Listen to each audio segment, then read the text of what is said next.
Hello children. Now in the same sequence, the next method for preparation of amines is Gabriel thalamide synthesis. Phthalimide की preparation हम carboxylic acids के section में पढ़ चुके हैं कि जब कार्बोक्सिलिक एसिड्स जो है अमोनिया से रिएक्ट करते हैं तो थैलेमाइड बनता है। इसको आप aldehyde ketone carboxylic acid section में ऑलरेडी पढ़ चुके हैं जब आप कार्बोक्सिलिक एसिड्स की केमिकल रिएक्शंस पढ़ रहे थे। ये देखिए मैं आपको दिखा देती हूँ कि ये रिएक्शन मैं आपको ऑलरेडी पढ़ा चुकी हूँ और ये सेम आपको कार्बोक्सिलिक एसिड सेक्शन में मिल जाएगी। जब थैलिक एसिड अमोनिया से रिएक्ट करता है तो करस्पॉन्डिंग अमोनियम सॉल्ट बन जाता है, राइट। और इस अमोनियम सॉल्ट से ही 2 मॉलिक्यूल्स ऑफ वाटर रिमूव करके आफ्टर हीटिंग क्या बनता है, थैलिमाइड बनता है। This is called as phthalimide, यहाँ ए आएगा, ठीक है। थैलेमाइड बनता है और इस थैलेमाइड को स्ट्रांगली हीट जब किया जाता है तो यहां से क्या होता है, यहां से एक NH2 और यहां से एक H अमोनिया के फॉर्म में बाहर निकल जाते हैं और जो है आपका ये मॉलिक्यूल बनता है जिसे हम थैलिमाइड कहते हैं। ध्यान से देखिए क्या हुआ, अमोनिया ने थैलिक एसिड से रिएक्ट किया तो इसके करस्पॉन्डिंग सॉल्ट बन गए हैं, ठीक है। यहाँ पर क्या हो गया, करस्पॉन्डिंग सॉल्ट बन गया। एक्चुअली यहाँ 2NH3 होना चाहिए था, तभी एक यहाँ और एक यहाँ जुड़ा। तो यहाँ से क्या होता है कि अगर आप इसको 2NH3 लेके समझेंगे तो एक NH3 यहाँ जुड़ा है और एक NH3 यहाँ जुड़ा है, तो ये बन जाएगा NH4, ये भी बन जाएगा NH4। ये लिखा है NH4 प्लस अमोनियम, ओके। और यहाँ पर ये नेगेटिव चार्ज है। तो इस तरह से 2 अमोनियम मॉलिक्यूल इस पर जुड़कर सॉल्ट बनाएंगे थैलिक एसिड से। फिर इसमें से 2 वाटर मॉलिक्यूल निकालकर आपका क्या बचेगा, CONH2 which is called as phthalimide. तो 2 H2O कैसे निकले, 2 हाइड्रोजन यहाँ से और 1 ऑक्सीजन यहाँ से। जब आप यहाँ से 2 हाइड्रोजन और 1 ऑक्सीजन निकाल देंगे तो यहाँ बचेगा CONH2, ठीक है। 2 हाइड्रोजन गए तो H2 बचा, N एज इट इज, और COO में से 1 ऑक्सीजन ले लिया तो CO बचा। सेम नीचे वाले में से भी 1 वाटर निकाल देंगे तो ये चेंज हो जाएगा CONH2 में, तो ये देखो यहाँ CONH2 बचा है। Now when you have prepared phthalimide and you strongly heat it, then it will lose 1 more ammonia molecule. तो थैलेमाइड बनता है, यहाँ ध्यान रखना है सिर्फ A और I का डिफरेंस है। और इस थैलेमाइड में से स्ट्रॉन्ग हीटिंग करने पे अमोनिया NH2 यहाँ से एक H यहाँ से निकल जाता है और आपका ये जो स्पीशीज बनता है ये थैलिमाइड कहलाता है। तो जो गैब्रियल थैलेमाइड सिंथेसिस हम पढ़ने जा रहे हैं वहां पर हम एक्चुअली स्टार्टिंग में थैलेमाइड ये वाला कंपाउंड यूज करेंगे, इसीलिए मैंने आपको ये रिएक्शन जो है रिवाइज कराई। So the name of the reaction is Gabriel phthalimide synthesis. और अभी आप थैलेमाइड की प्रिपरेशन देख कर आए जो आप कार्बोक्सिलिक एसिड सेक्शन में पढ़ चुके हैं। तो यहाँ पर इस रिएक्शन की स्टार्टिंग में हम कहाँ से शुरू करेंगे, हमें जो है थैलेमाइड लेना है एक मॉलिक्यूल, और ये था थैलेमाइड, ध्यान रखें थैलीमाइड लेना है, थैलामाइड नहीं लेना है, okay. So this was your phthalimide. इस थैलेमाइड मॉलिक्यूल में हमें क्या करना है, एक बेस की रिएक्शन कराना है, ठीक है। तो इट में भी KOH, आप KOH ले सकते हो और आप NaOH भी ले सकते हो, कोई प्रॉब्लम नहीं है, दोनों एक जैसा काम करेंगे। तो यहाँ पर आप क्या कर लेंगे, जो है पोटेशियम हाइड्रोक्साइड ले लेंगे या सोडियम हाइड्रोक्साइड ले लेंगे। अब आप देखें क्या होगा, यहाँ पर एक्चुअली आपको क्या करना है, ये हाइड्रोजन को रिमूव करना है, इसलिए हमने यहाँ पे एल्कली लिया है। और हाइड्रोजन रिमूव करने का क्या तरीका है, देखिए ये आपने बेस लिया है, इसमें ये OH नेगेटिव होता है और ये K प्लस होता है। OH नेगेटिव जहां भी है उसे क्या चाहिए, उसे एक H प्लस चाहिए। तो ये यहाँ से ये जो है नाइट्रोजन ये इलेक्ट्रॉन्स उठा लेगा और OH क्या करेगा, इस H पर अटैक करेगा। सो इस अटैक के बाद यहाँ से क्या होगा, एक वाटर मॉलिक्यूल का रिमूवल होगा। तो मैं लिख देती हूँ यहाँ पे माइनस ऑफ H2O, कैसे गया, ये OH माइनस और ये H प्लस। अब आप देखिए कि जब हाइड्रोजन H प्लस के फॉर्म में OH के साथ चला गया तो इस नाइट्रोजन पे आया माइनस चार्ज। क्यों आया, क्योंकि उसने ये वाले इलेक्ट्रॉन्स उठा लिए। तो अब देखते हैं कि आगे क्या होगा।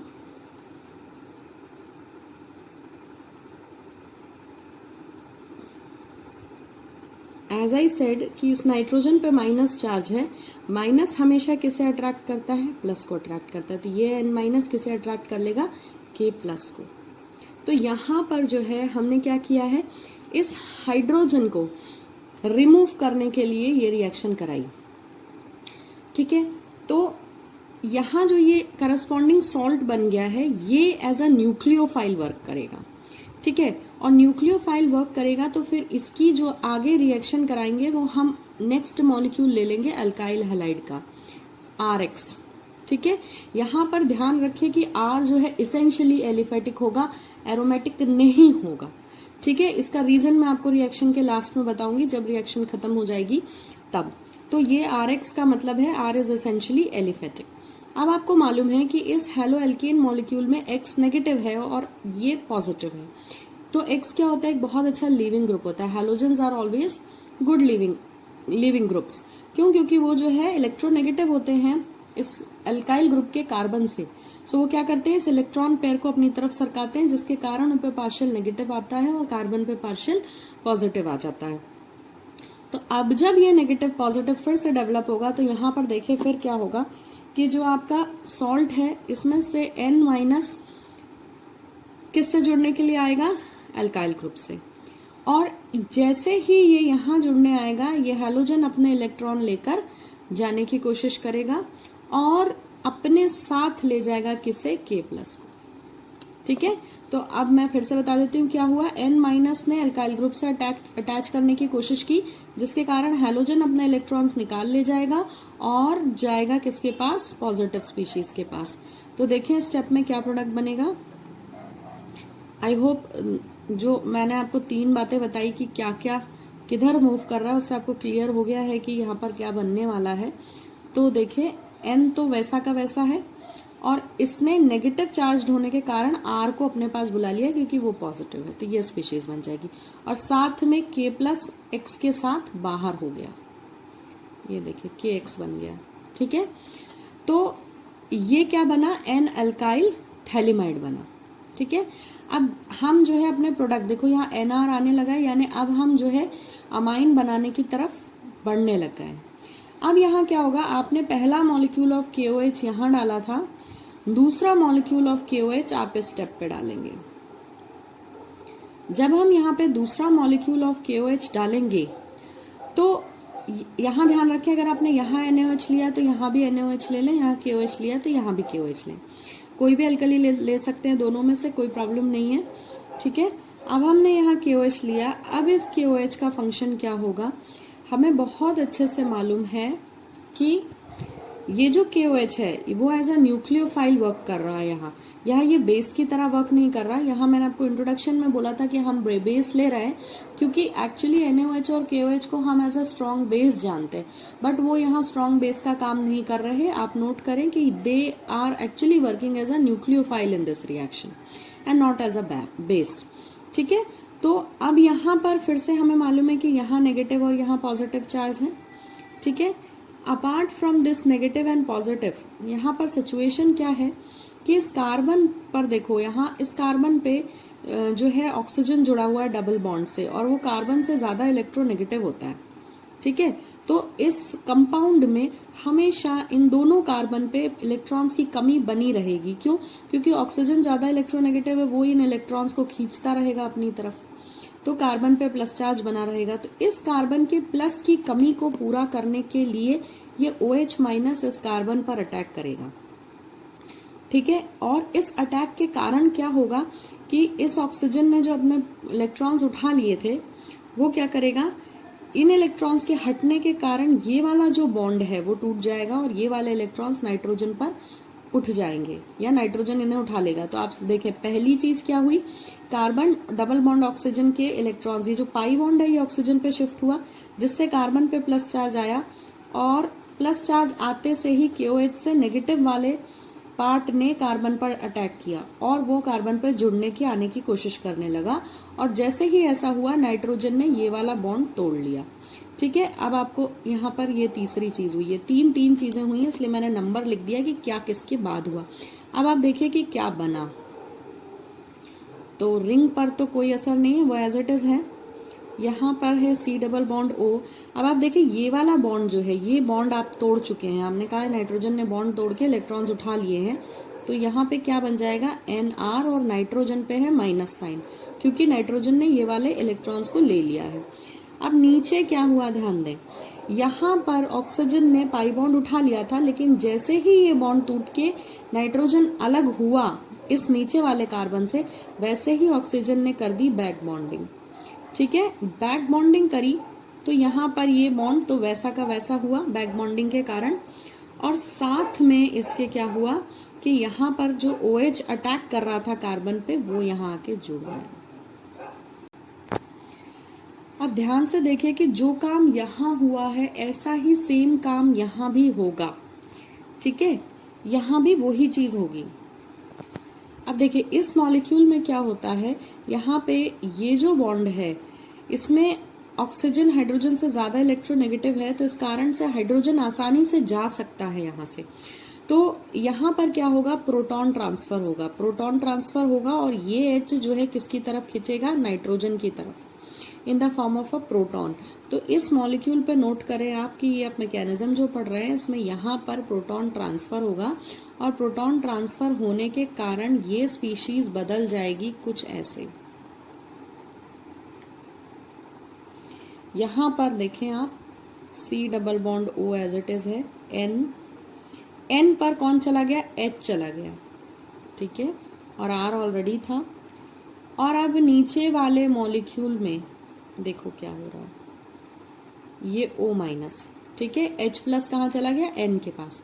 अब आप देखो, आपने जब KOH लिया था यहाँ पे तो OH का अटैक तो करा दिया था इस कार्बन पे और उसको यहाँ जोड़ दिया था कार्बन पर K प्लस बचा था। तो ये K प्लस क्या होगा, ये K प्लस अब इस ऑक्सीजन पर आ जाएगा। ये तो ये आपकी ये स्पीशीज तैयार हो गई। अब आप ध्यान दें कि यहाँ पर फिर से जो है एक KOH मॉलिक्यूल का अटैक हो रहा है, जो है यहाँ जो KOH का अटैक हुआ था उसके बाद ये दो काम हुए, एक तो ये प्रोटॉन ट्रांसफर हुआ और दूसरा पोटेशियम का यहाँ पे एडिशन हो रहा है। ठीक है, और साथ में अब ध्यान दें कि क्या होगा, यहाँ पर फिर से इस मॉलिक्यूल पे फिर से KOH का अटैक होगा। क्यों, क्योंकि अभी भी एक जो है पॉजिटिव सेंटर ऑफ इलेक्ट्रॉन्स बचा हुआ है, यहाँ इलेक्ट्रॉन्स की कमी है, तो ये OH माइनस फिर से इस पर अटैक करेगा और जितना काम आपने यहाँ नीचे कराया वो सारा यहाँ भी होगा। ठीक है, तो ये OH नेगेटिव इस पर अटैक करेगा और ये स्पीशीज जो है क्या करेगी, इसमें से ये NH जो है वो हट जाएगा। जैसे ही इस OH नेगेटिव ने इस कार्बन पर अटैक किया तो आप देखिए क्या होगा, यहाँ पर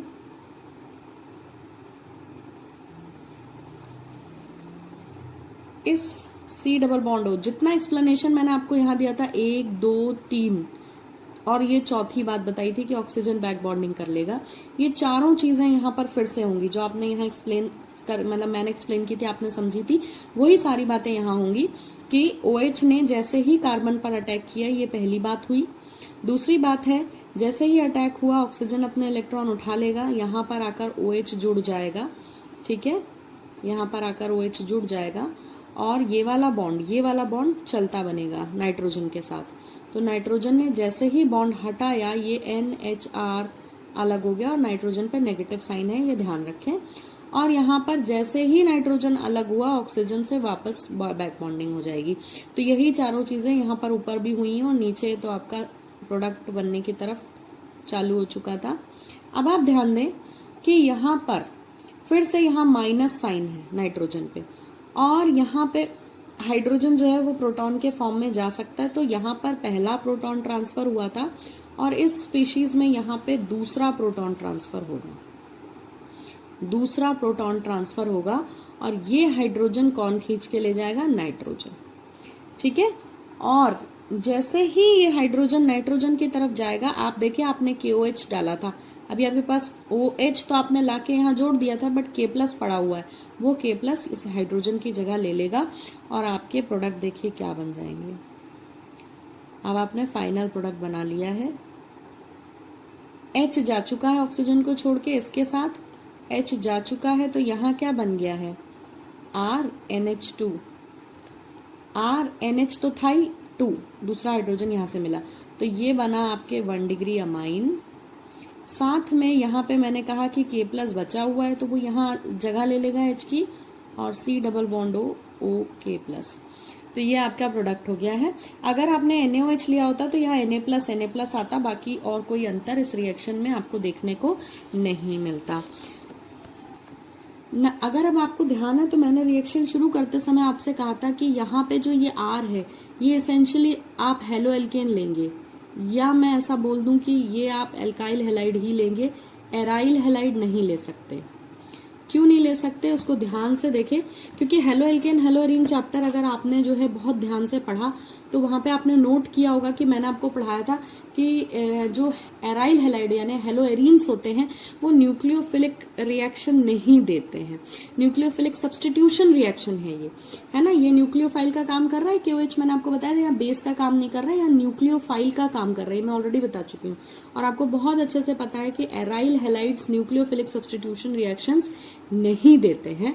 तो यहाँ पर एक क्वेश्चन आ सकता है, यहाँ दो बातें नोट करने लायक है जो बहुत इंपॉर्टेंट है कि गैब्रियल थैलेमाइड सिंथेसिस से आप सिर्फ जो है वो 1 डिग्री अमाइन बना सकते हैं, एक बात। दूसरी बात, सिर्फ 1 डिग्री अमाइन, वो भी कैसा होगा, एलिफैटिक होगा, एलिफैटिक होगा, एरोमेटिक नहीं बना सकते आप। ठीक है, क्यों नहीं बना सकते, क्योंकि आपने दूसरी बात क्या बोल दी कि हेलो एल्केन ही लेना है, हेलो एरीन का मॉलिक्यूल आप ले ही नहीं सकते। तो जब आप यहाँ पे R जो है एलिफैटिक लेंगे तो एरोमेटिक R बनने की तो संभावना है ही नहीं। तो आप पहली बात तो सिर्फ 1 डिग्री अमाइन बना सकते हैं, वो भी एलिफैटिक ही होगा, एरोमेटिक नहीं हो सकता। और एरोमेटिक क्यों नहीं हो सकता, क्योंकि आप ध्यान दें कि सिर्फ 1 डिग्री अमाइन बनेगा। और एक क्वेश्चन आ सकता है इस रिएक्शन पे कि why this reaction can not be use to prepare aromatic amines. तो जवाब है कि aromatic amines can not be prepared, they can not be prepared, नहीं बन सकते, can not be prepared by this method, by this method, because aryl halides do not undergo nucleophilic substitution reactions. So I hope this is clear. Thank you. So Gabriel thalamide synthesis can be summarized in the form of a reaction. आपने अभी इसका mechanism पढ़ा, अभी हम अगर इसको सिर्फ reaction लिखना हो, क्योंकि mechanism is not there in the syllabus of class 12th, but mechanism is needed to understand कि रिएक्शन हुई कैसे है। तो अगर आपको सिर्फ रिएक्शन देखना है, so you can write the reaction like this. This is what, this is phthalimide when it reacts with KOH और NaOH, then in NCERT the reaction is written in certain steps, although you can summarize, you can combine the steps also, that when KOH is added, as told in the mechanism, you have already seen what is going to happen. This H will be replaced by what? K. Then when it reacts with alkyl halide, as already explained in the mechanism, this is going to be the next product, that is called as N-alkyl thalamide. On further reacting this N-alkyl thalamide with one more molecule of KOH or NaOH, whatever you are taking, it will give you your major product, that is R NH2, that is your 1 degree amine, plus an addition compound you are going to get, and that is this. So mechanism you have already understood. This is like this. So this is what is the Gabriel thalamide reaction in, just in the terms of reaction. If you want to write, this is the reaction, and the mechanism we have already discussed. So I hope the Gabriel thalamide synthesis is clear to you. Thank you for watching.